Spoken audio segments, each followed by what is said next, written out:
Hi friends, Vishnu Shalini ഇന്നത്തെ റിവ്യൂയിലേക്ക് എല്ലാവർക്കും സ്വാഗതം. കഥയിൽ ആദ്യം കാണിക്കുന്നത് വിഷ്ണുവും ശാലിനിയും ശ്യാമയും രോഹിത്തും എല്ലാവരും കൂടി ബോട്ട് ഹൗസിൻ്റെ അടുത്തുള്ള റെസ്റ്റോറൻറ്റിൽ ജ്യൂസ് എന്തോ കുടിക്കാൻ വേണ്ടിയിട്ടിരിക്കുകയാണ്. അപ്പോൾ അവിടേക്ക് സുസ്മിത വരുന്നുണ്ട്. സുസ്മിതയാണെങ്കിൽ ശ്യാമയ്ക്ക് കൺഗ്രാജുലേഷൻ പറയുന്നുണ്ട്. പക്ഷേ അവൾ കൈയൊന്നും കൊടുക്കാൻ കൂട്ടാക്കുന്നില്ല. എന്നിട്ട് സുസ്മിത അവിടുന്ന് അടുത്ത ടേബിളിലേക്ക് മാറിയിരിക്കുകയാണ്.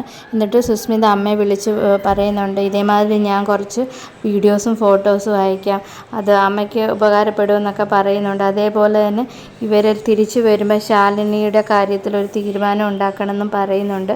ഇതേ സമയം സുസ്മിതയുടെ അമ്മ സത്യഭാമയെ കാണാൻ വേണ്ടിയിട്ട് പോവുകയാണ്. പിന്നീട് കാണിക്കുന്നത് സുസ്മിതയുടെ അമ്മ സുസ്മിതയെ വിളിച്ച് പറയുന്നുണ്ട്, ഞാനൊരു മിസ് കോൾ കൊടുക്കുമ്പോൾ ഈ വീഡിയോയും ഫോട്ടോസും എല്ലാം അയച്ചു തരണമെന്ന്. സുസ്മിതയുടെ അമ്മ സരള വീട്ടിൽ ചെല്ലുമ്പോൾ വലിയ രീതിയിലൊന്നും സൽക്കരിക്കുന്നില്ല സത്യഭാമ.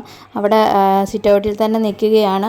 ഉടനെ തന്നെ ആതിഥ്യ മര്യാദ കാണിക്കുന്നില്ല എന്നൊക്കെ ചോദിക്കുന്നുണ്ട്.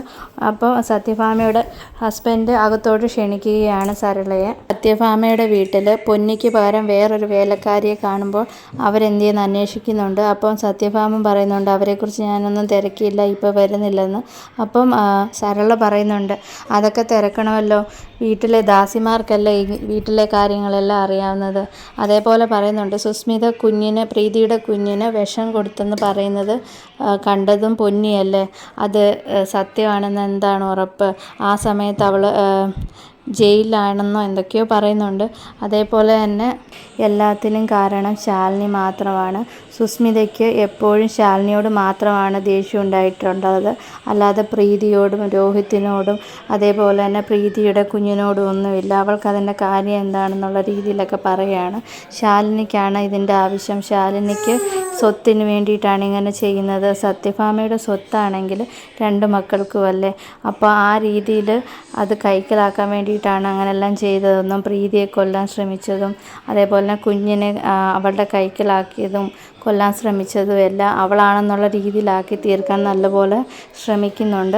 അതേപോലെ തന്നെ രോഹിത്തിനെ കല്യാണം കഴിച്ചത് ശ്യാമ പ്ലാൻ ചെയ്തിട്ടാണ്. ശാലിനിയും ശ്യാമയും കൂടെ പ്ലാൻ ചെയ്തതാണ്. ആ ഹോട്ടലിലെ ഫോട്ടോയൊക്കെ വന്നത് ശാലിനിയുടെ ഹോട്ടലിൽ വെച്ചിട്ടല്ലേ. അതേപോലെ തന്നെ ശാലിനിയുടെ പേരിലല്ലേ ആ ഹോട്ടലെന്നും അതേപോലെ തന്നെ എല്ലാം അവളുടെ കൈക്കലാക്കാൻ വേണ്ടിയിട്ടുള്ള പ്ലാനിങ് ആണ് എല്ലാം എന്നുള്ള രീതിയിൽ സംസാരിക്കുകയാണ്. സത്യഭാമയ്ക്ക് ഇതെല്ലാം കേൾക്കുമ്പോൾ ആകെ ഒരു കൺഫ്യൂഷൻ ആകുന്ന പോലെയുണ്ട്.